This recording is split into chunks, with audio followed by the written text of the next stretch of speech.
not far away from the humans. Jai Hind everyone. My topic is ISRO. ISRO stands for Indian Space Research Organization.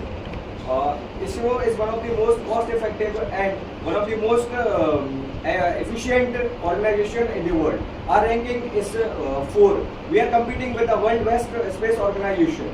If I talk about the history of the ISRO, in 1962, National Indian Space Agency was constructed under the leadership of Vikram Sarabhai. Later, in 1969, it reorganized as a Indian Space Research Organization. Now, first we look at why every nation is running towards the space. What is the benefit of the space? For that, space will give you advantage in the disaster management. It will give you advantage in the security purpose. It will also help you in the agricultural sector, and it will also give you for the security purpose also. So this is the benefit of the space if we take in place. Now let's talk about what ISRO made famous for. ISRO has launched several satellites and several missions which has given the recognition in the world level. Very first, we have successfully landed the Mars orbital in the first attempt. And with that, with the cost effectiveness of $74 million, with that cost effectivity is very high as compared to other space organization. In second, the Chandrayaan-3 was the huge success. We have landed the south pole of the moon, and also one of the major discovery we have made that the water molecules on the southern pole of the moon.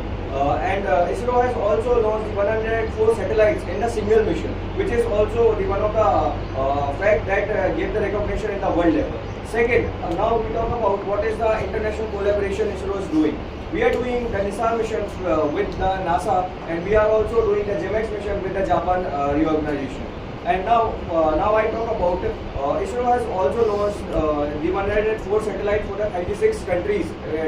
That too for the commercial level. So that is the effectivity of the ISRO.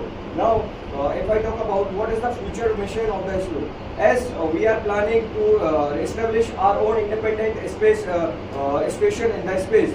That too by the 2035 we will create. We hope we will make our independent space research organization. And second, we are planning to enter in the orbit of the Venus. In conclusion, I must say that ISRO is something which can change the space research campaign that has been going on. And second, ISRO will definitely do better in the future, and that will align our nation into the vision of the developing nation by the 2047. The dominance in the space will give us a edge in the security purpose and also the influence on the world of our India. Thank you.